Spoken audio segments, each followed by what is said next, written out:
Fever வந்தா ஒரு 3 days வந்து கண்டினியூ ஆகும் அப்படின்னு சொல்றாங்க. ஆனா இந்த வைரல் ஃபீவர் வந்து அதுக்கு மோர் தென் டேஸ் வந்து கண்டினியூ ஆகிட்டே இருக்கு. ஸோ ட்ரீட்மெண்ட் எதுவுமே இல்லாம நான் வந்து சரி பண்ணணும் அப்படின்னு நினைச்சா அது பாசிபிளா சார்? லைக் அதுவே குறைஞ்சிருமா ஃபீவர்? கண்டிப்பா, கண்டிப்பா. இப்ப எக்ஸாம்பிள் வந்து இப்ப நம்ம மட்டும் வைரஸ்க்கு வந்துட்டு மெயினான மருந்துங்க அப்படின்ற மாரி நெறைய ஒண்ணும் குடுக்க போறதில்ல.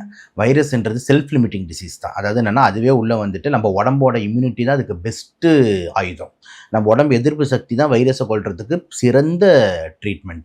ஒரு சில வைரஸ்க்கு மட்டும் ஒரு சில மருந்துகள் இருக்கு. இப்ப எக்ஸாம்பிள் நீங்க சொல்ற இந்த பன்னிக்காய்ச்சல் H1N1க்கு வந்து பார்த்தீங்கன்னா, ஒசல்டாமாவீர் அப்படின்னு சொல்லிட்டு, ஜனமாவீர் அப்படின்னு சொல்லிட்டு 2 மாத்திரைங்க அவைலபிளா இருக்கு. அது 2மே வந்து பார்த்தீங்கன்னா கூட நார்மல் ஆளுங்களுக்கு குடுக்க வேண்டிய அவசியம் கிடையாது. இந்த சிவியர் இன்ஃப்ளூயன்ஸா இல்னஸ்ன்னு சொல்றோம். அதாவது இந்த இன்ஃப்ளூயன்ஸா ஃபீவர், அதாவது இந்த பன்னிக்காய்ச்சல் வந்து சில பேருக்கு நிமோனியா லெவலுக்கு போயிடுது. சில பேருக்கு வந்துட்டு உறுப்புகளெல்லாம் தாக்க ஆரம்பிக்குதுன்னு போது தான் அந்த மாதிரி மாத்திரைங்களே தேவைப்படுது.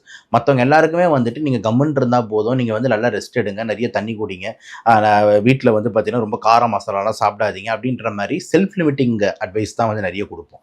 ஆனால் இந்த எதிர்ப்பு சக்தி குறைவாக இருக்கிற பாப்புலேஷனுக்கு தான் இந்த நிமோனியாவாக மாறும், இல்லை உயிரிழப்பு ஏற்படுறதுக்கு வாய்ப்பு இருக்கு.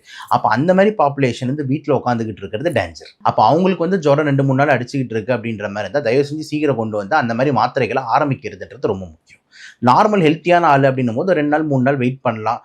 ஒரு பேராசிட்டமால் வாங்கி போடுறீங்களா, ஓகேங்களா, ஒரு வீட்டில் ஒரு கஷாயம் கொடுக்குறீங்க. பட் ஆனால் ஒரு 2 நாள் 3 நாள் தாண்டி இருக்குன்னா யாராக இருந்தாலும் டாக்டர் போய் பார்க்குறது நல்லது தானே. ஏன்னா வந்துட்டு என்ன டேஞ்சர் சைன்ஸை உண்டாக்குதுன்னு நம்மளுக்கு தெரியாது.